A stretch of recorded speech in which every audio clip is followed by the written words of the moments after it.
요한복음 6장 56절부터 69절까지의 말씀입니다. 내 살을 먹고 내 피를 마시는 사람은 내 안에서 살고 나도 그 안에서 산다. 온전히 살아계신 아버지께서 나를 보내셨고 내 아버지 때문에 사는 것과 같이 나를 먹는 사람도 나 때문에 살 것이다. 나는 하늘에서 내려온 빵이다. 너희 조상들은 빵을 먹고도 죽었지만 누구든지 이 빵을 먹는 사람은 영원히 살 것이다. 이것은 예수께서 가버나움 회당에서 가르치실 때에 하신 말씀이다. 예수의 제자들 가운데서 여럿이 이 말씀을 듣고 말하기를 이 말씀이 이렇게 어려우니 누가 알아들을 수 있겠는가 하였다. 예수께서 제자들이 자기의 말을 두고 수군거리는 것을 아시고 그들에게 말씀하셨다. 이 말이 너희 마음에 걸리느냐? 인자가 전에 있던 곳으로 올라가는 것을 보면 어떻게 하겠느냐? 육적인 것은 아무 쓸모가 없지만 영적인 것은 생명을 준다. 내가 너희에게 한 말은 영적인 것이며 생명이다. 그러나 너희 가운데 이 말에 저항하고 이 말에 관여하지 않으려는 사람들이 있다. 예수께서는 자신에게 인생을 걸지 않는 사람들이 있다는 것을 처음부터 알고 계셨다. 또한 자신을 배반할 자가 누구인지도 알고 계셨다. 예수께서 또 말씀하셨다. 그러므로 내가 너에게 이르기를 아버지께서 허락하여 주신 사람이 아니고는 아무도 나에게로 올 수 없다고 말한 것이다. 이 때문에 제자 가운데서 많은 사람이 떠나갔고 더 이상 그와 함께 다니지 않았다. 그래서 예수께서는 12 제자를 보시고 자, 너희는 어떻게 하겠느냐? 너희도 떠나가겠느냐? 하고 물으셨다. 베드로가 대답했다. 주님, 참된 생명, 영원한 생명의 말씀이 주님께 있는데 저희가 누구에게 가겠습니까? 우리는 주님께서 하나님이 보내신 거룩한 분이심을 믿고 또 압니다. 하고 대답하였다. 아멘. 우리에게 주시는 주님의 말씀입니다. 하나님 감사합니다. 성령 강림 절기 동안 우리는 계속해서 성령을 경험하면 어떻게 되냐? 그 이야기를 계속 찾아보고 있습니다. 성령을 경험하게 된다라는 것은 쉽게 보면 그리스도인으로 살게 된다라는 거예요. 이게 교회를 다니면 그냥 다 그리스도인이냐? 아니라는 거죠. 교회를 다녀도 그리스도인이 아닌 사람들이 참 많아요. 그래서 요즘 한국에서 기독교가 욕을 먹고 있는 거죠. 교회를 다니는데도 불구하고 그리스도인으로 살지 않는 사람들이 많기 때문에 그리스도인답게 살지 않고 오히려 세상 사람들보다 못한 삶을 살기 때문에 세상 사람들이 교회를 가지고 기독교가 아니라 개독교다라는 얘기도 하고 교회가 아무런 필요가 없다, 신앙이 필요 없다라는 이야기도 하고 교회 내에서도 신앙생활을 하는 사람들의 모습들을 서로 보면서 이렇게 신앙하느니 내가 교회를 안 다니는 게 더 낫겠다 해서 떠나가는 사람들도 참 많고 기독교 인구가 옛날에는 1200만 정도 2000년대 정도에서는 1200만 정도 우리나라에 된다고 하는데 지금은 한 800만 정도라고 추정을 이제 하긴 하는데 아마 이 코로나가 지나고 나면 400~500만까지 떨어지지 않을까 라는 생각을 해요. 학자들 중에는 한국의 기독교 인구가 200만, 300만까지 줄 수도 있겠다라고 평가하는 사람이 있어요. 그러니까 옛날에는 5명 중에 1명이었는데 이제는 25명 중에 1명이 된다는 거죠. 그러니까 어마어마하게 기독교 인구가 준다는 거예요. 왜 주냐 하면 성령을 경험하고 그리스도인으로 사는 그 맛을 알고 그렇게 사는 그 삶이 있어야지 힘이 있고 의미가 있고 영향력이 있는데 그렇게 살지 못하는 사람들이 많다는 얘기예요. 교회를 다닌다고 다 그리스도인이 되는 건 아니에요. 그러니까 지금 우리 교회가 계속해서 성령 강림절일 동안 성령을 경험하면 어떻게 된다 하는 그 어떻게 된다라고 하는 말이 어떤 의미냐면 그것이 그리스도인은 이렇게 살아야 한다. 그리스도인은 이렇게 살아야 한다. 그리스도인의 삶은 이것이다 라고 표현해 주는 거죠. 자, 오늘은 우리가 이건 말씀을 통해 가지고 성령을 경험하면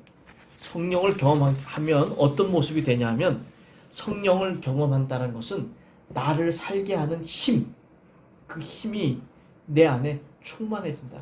나를 살게 하는 힘이 충만해진다. 성령을 경험하면 내가 정말 사는 것처럼 온전하게 사는 것처럼 살게 된다. 사람들은 다 살아요. 그냥 그날 죽은 사람 빼고 나머지는 다 사는데 성경은 늘 뭐라 그러냐면 살아도 산 것이 아니고 눈이 있어도 보는 것이 아니고 귀가 있어도 듣는 것이 아니다. 라는 이야기를 아주 자주 합니다. 오늘 우리가 읽었던 말씀 중에 열왕기상에 있는 말씀에 보면 열왕기서는 어떻게 쓰였냐면 이 이스라엘의 왕들에 대한 기록이에요. 이 열왕기상은 그 당시에 사가들이 기록을 한 게 아니에요.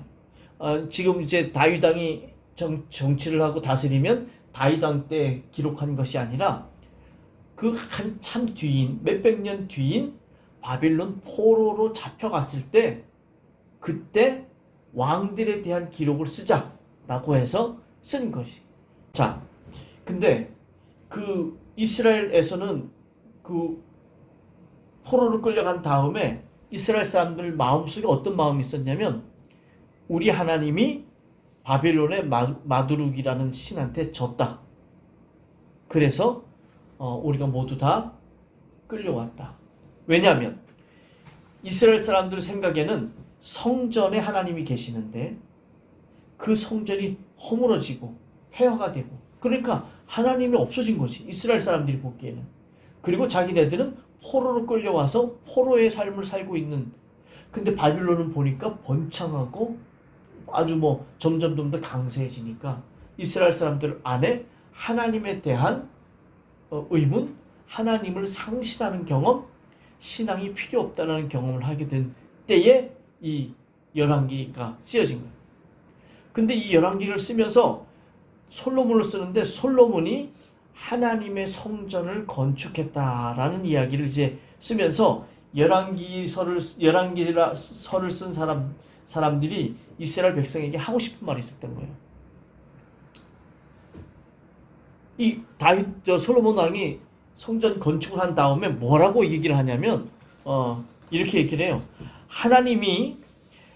하나님께서 땅 위에 계시기를 사람과 같이 자리 잡으시기를 우리가 어찌 바라겠습니까? 저 하늘 위에 하늘이라도 주님을 모시기에 부족할 터인데 제가 지은 이 성전이야 더 말하여 무엇하겠습니까? 그러니까 성전에 하나님이 머무시는 건 사실은 불가능하다. 왜? 하나님은 성전에 머무실 수 있는 분이 아니다. 하늘과 하늘 그 위에도 하나님이 머무실 수 없을 만큼 하나님은 정말 위대하시고 모든 것보다 뛰어나신 분인데 어떻게 성전에 머물 수 있겠는가? 그러니까 성전이 무너졌다고 해서 하나님이 안 계신 게 아니다. 성전이 무너졌다고 해서 하나님이 진 게 아니다. 하나님은 성전에 머물 뿐이 아니다. 다른 신들은 신전에 머물지만 하나님은 우주보다 더 뛰어나신 분이다. 라는 고백을 솔로몬의 입을 통해서 하는 거예요. 이스라엘 사람들에게 하나님이 이제 졌으니까 우리는 포로를 잡혀하고 성전이 무너졌으니까 하나님 없다. 하나님 믿을 필요 없다. 응? 하나님과 우리하고 무슨 상관이 있냐? 그냥 우리는 졌다. 우리에겐 희망이 없다. 이렇게 생각하는 거 너희들이 잘못된 생각이다. 하나님은 성전이 무너져도 성전보다 원래 크신 분이고 거기에 머물 수 없는 분이기 때문에 하나님은 존재하신다. 하나님은 지금도 살아계시다. 근데 왜 이렇게 됐느냐 하면 성경에 보니까 하나님의 말씀대로 살면 하나님께서 지키시는데 말씀대로 살지 않으면 하나님께서 너희들을 흩어버리실 것이다. 왜 성전이 무너지냐면 너희가 하나님의 뜻대로 살지 않는 것 때문에 성전이 무너진 것이지 성전이 무너졌다고 하나님이 지신 건 아니다. 성전이 무너진 건 다 너희의 죄 때문이다. 라는 이야기를 이제 하는 거예요. 그러면서 성전을 다 짓고 난 다음에 솔로몬이 손을 들고 하나님 앞에 기도하는 거예요. 하나님, 제 기도를 들어달라고. 제 기도를 들어달라고. 그러면서 뭐라고 표현하냐면 하늘에 계신 하나님. 하늘에 계신 하나님. 그러니까 하나님이 어디 계시다고? 하늘에. 여기 계신 게 아니라 하늘에 계시다. 성전에 계시는 줄 알았는데 이스라엘 사람들은 아니다. 하나님은 성전보다 더 큰 분이다. 그 하늘에 계시다. 그러면서 또 뭐라 그러냐면 이곳을 바라보며 기도할 때에 여기가 이제 다윗 때 솔로몬 때 열왕기가 쓰인 게 아니라 나중에 이 이스라엘 백성들을 위해서 기도하는 거예요. 이스라엘 백성들이 여기서 기도할 때가 아니라 성전에 졌으니까 솔로몬 왕이 성전 짓고 나서 하나님 이스라엘 백성이 여기 와서 기도할 때가 아니라 여기를 바라보며 기도할 때, 하나님의 성전이 있는 곳을 바라보며 기도할 때, 포로로 끌려가서 하나님 앞에서 하나님을 생각하며 이스라엘의 그 성전이 있던 곳을 바라보며 기도할 때에 그 기도를 들어주십시오. 주님께서 계시는 곳 하늘에서 들으시고 들으시는 대로 용서해 주십시오. 라고 이제 기도하는 거예요. 이스라엘이 겪고 있었던 상황은 아주 안 좋은 상황이에요. 포로로 끌려가서 이스라엘 사람들은 그곳에서 어려운 삶을 시작했지. 그렇게 어렵고 힘들 때 정말 자기의 고향을 떠나고 자기의 문화를 떠나고 자기의 종교가 없어지고 성전으로 대표되던 종교가 없어지고 신앙이 흔들릴 때에 솔로몬이 기도한 게 뭐냐면 하늘에 계신 아버지, 우리가 하나님 앞에 기도할 때에 우리의 기도를 들어달라라는 기도를 한 거예요. 그 41절 이하에 보면 이방인들도 하나님을 모르는 사람들도 이곳을 향해서 기도하면 하나님 들어주십시오. 그들은 하나님의 명성을 듣고 온 사람 아닙니까? 그러니까 하나님을 향해서 기도하면 하늘에 계신 하나님, 우리의 기도를 꼭 들어주십시오. 신앙이라는 게 참 뭐냐? 신앙이라는 게 어렵고 힘들고 낙심되고 좌절되고 의심되고 할 때에 내 마음속에서 흔들리는 경험이 이게 아주 낙심하는 경험이 막 가득할 때에 그때에 하나님을 바라보고 그 하나님 앞에 기도할 수 있는 것이 신앙의 힘이죠. 이렇게 살아갈 수 있는 힘, 이건 어떻게 가능할까? 우리 이제 인생을 살다 보면 우리 삶이 굉장히 어렵고 힘들다는 걸 알게 돼요. 특별히 그리스도인으로 사는 건 너무 어렵다는 걸 알게 돼요. 이스라엘 사람들이 포로로 끌려갔을 때 자기네는 하나님이 적고 하나님이 없고 그렇게 생각하는 그 삶의 현장에 떨어졌을 때 이스라엘 사람들이 그 바빌론 사람들 앞에서 나는 그래도 전능하신 하나님을 믿고 살아간다 라고 말할 수 있는 힘, 그렇게 말하면서 살아갈 수 있는 힘이 만약에 있다면 과연 그게 어떻게 생길 수 있을까? 나를 그리스도인으로 나를 정말 참된 나의 삶을 살아가는 나로 만드는 그 힘은 어디서 나오는 걸까? 하면 성령을 경험해야 돼. 성령을 경험할 때만이 우린 그렇게 살아갈 수 있게 된다라는 이야기. 이스라엘 민족이 이 기도를 기록하면서 하나님의 도우심을 구해요. 하나님의 도우심. 하나님이 돕지 아니하면 결코 이렇게 될 수가 없다는 거예요. 예수님이 오늘 읽었던 요한복음의 말씀에 보면 나는 생명의 빵이다. 나를 먹고 내 피를 마시는 사람만이 하나님 앞에 나아가서 영생의 삶을 살 수 있게 된다. 다들 못 알아들어. 저게 무슨 말일까? 어떻게 되는 걸까? 이스라엘 사람들은 오늘 읽었던 요한복음 6장에 보면 처음에 보리떡 5개과 물고기 2마리를 5,000명을 먹이고 12광지를 남긴 예수님을 보면서 예수를 이스라엘의 왕으로 삼자. 그러면 우리가 분명히 세계를 제패하는 제국을 이룰 수 있을 것이다. 로마를 물리치고 옛 영화를 회복할 수 있을 것이다. 그래서 이 사람들 생각은 다 어디가 있냐면 예수를 왕으로 세워서 이 땅을 다스리는 회복된 이스라엘, 그걸 막 생각하고 있는데 예수는 그게 아니다. 너네는 그런 거 생각하지 말아라. 내가 생각하고 내가 원하는 건 뭐냐면 이 땅에서 썩어서 없어질 그것을 생각하는 것이 아니라 썩어서 없어지지 않을 영원한 양식, 그걸 얘기하는 거다. 그건 나를 먹고 마시는 거다. 내가 하나님을 만나서 하나님과 함께 사는 것처럼 너희도 나를 먹고 마심으로 나와 더불어 살자. 무슨 얘기인지 못 알아들었어요. 무슨 얘기인지 못 알아들었어요. 나와 더불어 사는 삶이 영원히 사는 삶이다 라는 이야기를 전혀 못 알아듣는다. 지금 그리스도인으로 산다는 게 어떤 의미일까? 교회 나와서 예배 드리고 뭐 헌금도 하고 봉사도 하고 뭐 그냥 뭐 이렇게 서로 친교도 하고 뭐 이런 걸까? 그게 아니라 그리스도인으로 산다는 것은 이 땅에서 어둠 가운데 빛이 되는 것이고 썩어지는 것 가운데 소금이 되는 것이고 진리를 알고 그 진리를 가지고 힘차게 살아나가는 것이 그리스도인이 되는 것인데, 그렇게 살려면 세상의 것에 관심을 가지고 사는 것이 아니라 나처럼 나를 먹고 나를 마셔서 나처럼 예수님과 하나 되어서 살아가는 삶을 살 때 비로소 그렇게 된다. 이 말을 많은 사람들이 알아듣지도 못했고 어려워했다. 근데 여기 어려워했다라는 말이 어떤 뜻이냐면 헬라어로는 스클레로스라는 말인데 말 자체가 어려워서 알아들을 수 없다는 게 아니라 예수님의 말씀에 자신이 동의할 수 없다. 그 말에 내가 그렇지 그렇게 해야지 그렇게 살아야지 하고 동의할 수 없다. 그러니까 수많은 그리스도인들이 여러분 그리스도인들은 이렇게 살아야 합니다. 그리스도인들이 된다면 이렇게 행동해야 합니다. 우리의 관심은 어디가 있어야 합니까? 우리의 관심은 이 세상에 썩어질 것, 어떻게 먹을까, 어떻게 마실까, 어떻게 입을까, 무엇을 탈까, 무엇을 어디에서 살까, 뭐 이런 세상적인 관심이 아니라 우리의 관심은 하나님 나라에 있어야 됩니다. 사람들이 어려워요. 그게 되냐고. 당장 먹을 게 있어야 되고, 당장 입을 게 있어야 되고, 당장 잘 데가 있어야 되고, 당장 뭐가 있어야 되는데 어려워해. 어려워한다는 이야기는 뭐냐면 그 말에 동의하지 못한다는 얘기.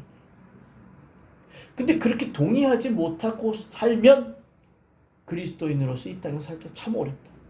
그리스도인으로 살 수 없다는 것은 우리 그리스도인들에게는 정말 안타까운 이야기고 슬픈 이야기고 절망의 이야기다. 그리스도인으로 살 수 있게 하는 그 힘, 그리스도인으로 살고 나를 내 참된 삶의 의미를 가지고 살게 만드는 그 힘, 그것은 어디서 오냐? 바로 성령을 경험할 때 온다 라는 이야기입니다. 마지막으로 우리 에베소서에 있는 말씀을 보면 에베소서의 사도 바울이 이런 이야기를 해요. 우리의 싸움은, 그러니까 이 그리스도인들은 이 말을 기억해야 돼. 그리스도인들은 우리의 삶은, 우리의 싸움은 이렇게 표현해. 인간을 적대자로 상대하는 것이 아니라 통치자들과 권세자들과 이 어두운 세계의 지배자들과 하늘에 있는 악한 영들을 상대로 하는 것입니다. 우리의 삶은, 그리스도인의 삶은 어떤 거냐면 싸움이에요. 어떤 싸움이냐면 여기 있는 것처럼 인간을 상대로 해서 싸우는 게 아니라 저 사람이 싫어 좋아 저 사람을 사랑할 수 있을까 못할까 뭐 이런 인간적인 차원의 문제가 아니라 이 땅을 지배하는, 통치하는, 권세를 잡고 있는, 이 세상을 이끌고 가고 있는 그 힘과 세력과의 싸움이다. 그러니까 이 세상의 힘과 권력과 흐름과의 싸움이라고 이야기하는 사도 바울의 이야기를 우리가 잘 기억해야 돼요. 그러지 않으면 우리는 이 싸움을 하지 못하는 거지. 싸움의 대상이 누군지를 모르는 거예요. 어저께 우리 차를 타고 가면서 건우하고 신우하고 얘기했었는데 학교는 어떤 걸 요구하냐면 경쟁하게 반에 있는 친구들과 경쟁하게, 전국에 있는 또래들과 경쟁하게 만드는데 그리스도인은 그보다 고차원적인 삶을 살아야 된다는 거예요. 그거보다 더 깊이 있는 눈을 가지고 살아가야 된다는 거예요. 왜 이렇게 됐느냐? 왜 이런 삶을 살 수밖에 없느냐? 세상이 왜 거기를 따라가느냐? 세상은 왜 저렇게 자꾸 가는데 우리의 삶은 뭐 해야 되느냐? 이건 썩을 것을 쫓아가는 사람들 눈에서는 보이지 않는 거예요. 이건 영적인 것을 추구하는 사람들이 볼 때 보이는 삶. 그것을 보면서 그 싸움을 싸우기 위해서 최선을 다해서 하나님이 우리에게 주시는 은혜로 완전 군정을 하고 살아가는 삶, 그렇게 나를 살게 하는 힘이 어디서 오느냐면 성령을 경험할 때 온다. 에베소서에서는 이렇게 얘기해요. 하나님의 말씀이야말로 없애서는 안 될 무기입니다. 마찬가지로 계속되는 이 전쟁에서 우리의 삶 속에서 기도는 필수입니다. 열심히 오래 기도하십시오. 형제 자매를 위해 기도하십시오. 형제 자매에게 끊임없이 주의를 기울이시면서, 여기 형제 자매는 이웃을 얘기해요. 그러면서 살아가십시오. 그렇게 살 수 있는 힘은 어디서 오냐? 성령으로 옵니다. 온갖 기도와 간구로 언제나 성령 안에서 기도하십시오 라고 얘기를 하면서 성령에 대한 간구를 이제 이야기해요.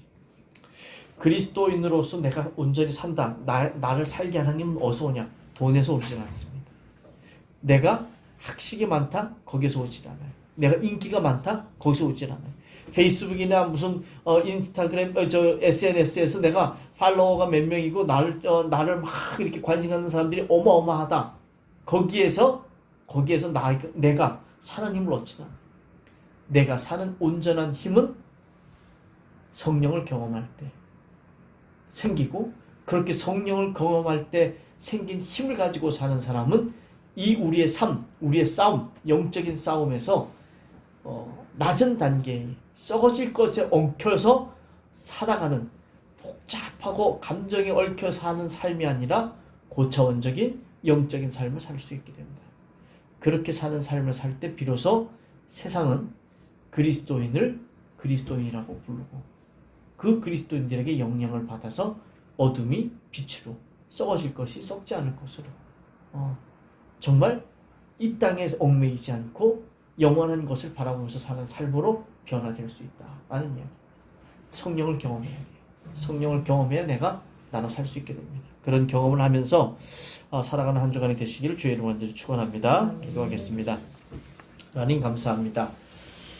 성령을 경험하지 않으면 우리의 살아가는 삶이, 하나님, 인간의 감정에 얽혀서 아무것도 앞을 바라보지 못하고 누군가 나를 몰아가는 것 느끼지도 못하고 그냥 아둥바둥 살아가다가 인생을 마칠 수밖에 없습니다.